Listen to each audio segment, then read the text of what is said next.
Hello Year 10 English students. Today we'll be looking at the analytical essay response to Kill a Mockingbird, your novel for Term 2 in English. This term we're dealing with significant themes, issues, characterization and the possibility for change while we've been reading the novel.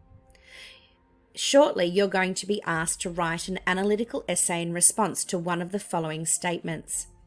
While the focus of your response is To Kill a Mockingbird, to make a textual connection, you'll also need to support it with one of the other texts studied during this unit. For example, The Help, the film, one of Langston Hughes' poems, or others as discussed with your teacher. Some of the below are sample statements that could possibly be used in order to put the essay together. Mrs. Farmer will confirm these at a later date. An example would be, number 1, powerful characters have the ability to persuade and change their peers through the power of their language and commitment to their values and attitudes. Number 2, the Finch family was put at risk by Atticus's acceptance of the Robinson case. Atticus knew the case was a lost cause and should not have endangered his family in this way. 3, Atticus compromised his values by glossing over the cause of the death of Bob Ewell. 4, Scout matures throughout the story, and this is reflected in her relationship with Boo Radley, as Boo develops from monster to saviour. 5, the people of Maycomb are narrow-minded, bigoted and hypocritical. Nothing can make such people hear the truth. 6, To Kill a Mockingbird presents an insight into the role of gender in the Deep South during the Depression. Remember, these are sample statements. You'll be given the confirmed statements at a later time by Mrs. Farmer. Another possibility is to create your own statement, which will need to be discussed and negotiated with your teacher. Conditions in this essay task will be about 4 weeks' notice, 800 to 1,000 words, class time and your own time. You'll submit your script or essay to Turnitin or MyUnity. You will have extensive access to teacher resources, planning and drafting, also teacher conferencing, and one draft. Today we will be reading a sample essay written by past student Minji Song. Her piece is entitled Journey into the Unknown. Journey into the Unknown. A ship is safe in harbour, but that's not what ships are for. American Presbyterian theologian. Evil thrives on the prospect of no opposition. When there is no integrity, no truth, and no justice, evil prevails. If courage remains safely moored, evil cannot be threatened. Harper Lee's historical classic, To Kill a Mockingbird, has at its core the concept that courage can overcome evil. Scout Finch, an innocent and confident girl, leads readers to Maycomb, a small, sleepy county in southern Alabama in the 1930s. Throughout the novel, the venerable characters Boo Radley, a reclusive neighbour of the Finch family, Mrs. Dubose, an elderly resident of Maycomb, and Atticus Finch, Scout's respected father, epitomise individuals who are filled with courage. Harper Lee promotes the characters, ideologies, and the readers are compelled to respect the courage of the 3 characters in question. Langston Hughes' poem, The Negro Mother, also foregrounds courage and endurance as the only way to overcome adversity. To Kill a Mockingbird is a Bildungsroman tracking the development of Scout. Harper Lee enigmatically reveals Arthur Radley, Boo, the innocent reclusive gentleman who is melodramatic surmised to be a malevolent phantom and is the only crack in Maycomb's cemented interrelationships. He suffers physically and wants to stay inside. One reason is his agoraphobia, and the other is his choice to remain excluded from Maycomb's injustice. Accused of crimes he does not commit, the misjudgments of Boo and his innocence metaphorically signify the killing of a mockingbird. He would have been more comfortable in his house, but he chooses to venture out beyond the security of his harbour, foreshadowing the ultimate climactic finale. Despite his poor health, he coughed his dreadful railing cough and was so shaken he had to sit down again.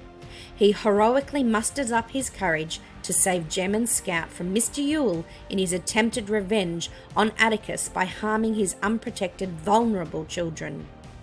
Although he fears human contact, Boo converses shyly with Scout, with her hand in the crook of his arm. In the final chapter, Boo is acknowledged as the children's benevolent guardian angel. On the other hand, Mrs. Dubose is metaphorically defined by the children as a vulgar devil of plain hell.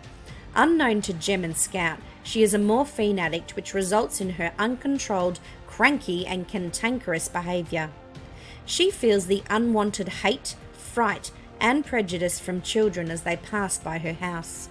Her courage is revealed as an internal struggle to become free and clean of morphine before she dies. Jem's punishment for ruining every camellia bush Mrs. Dubose owned is to read to her for 5 weeks to provide a distraction to wean her from the drug. At her age, she would have been more secure and calm to die in a narcotic bliss, but she takes the risk of overcoming the pain and the impossibilities. Winning the battle, she dies completely free, beholden to nothing and nobody. Atticus acknowledges the enormity of her struggle, describing her as the bravest person I know. Hoping to influence his children to realize courage is not a man with a gun, but the individual who overcomes inner demons. A very different form of courage is seen in Atticus Finch, an honest lawyer defending Tom Robinson, a Negro falsely convicted of a crime. Overt racism was common in the novel's time period. Atticus is repeatedly criticised as a nigger lover. He understands that he and his children will be ridiculed and denigrated. The verdict is predetermined. Without the trial, Atticus may have been doomed to obscurity and to living without risk. Nonetheless, Atticus leaves his mooring and sails into the battle away from the safety of the harbour, believing that Tom Robinson's case is something that goes to the essence of a man's conscience. Maintaining his integrity without catching Macon's usual disease, Atticus displays his justice and uncommon valour.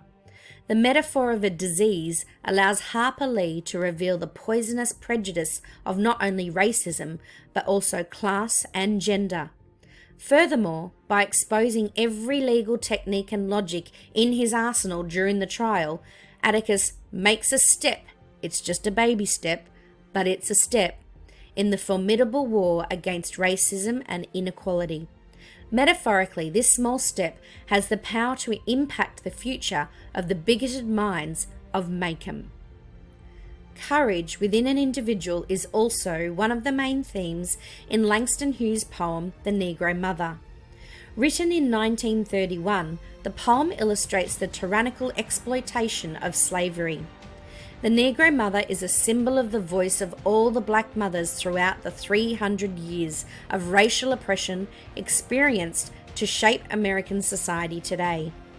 Similar to Harper Lee's 3 characters, the Negro Mother endures the hardships and persists step by step along the dark way to her goal to eradicate racism, displaying her resilience while never losing faith in tomorrow.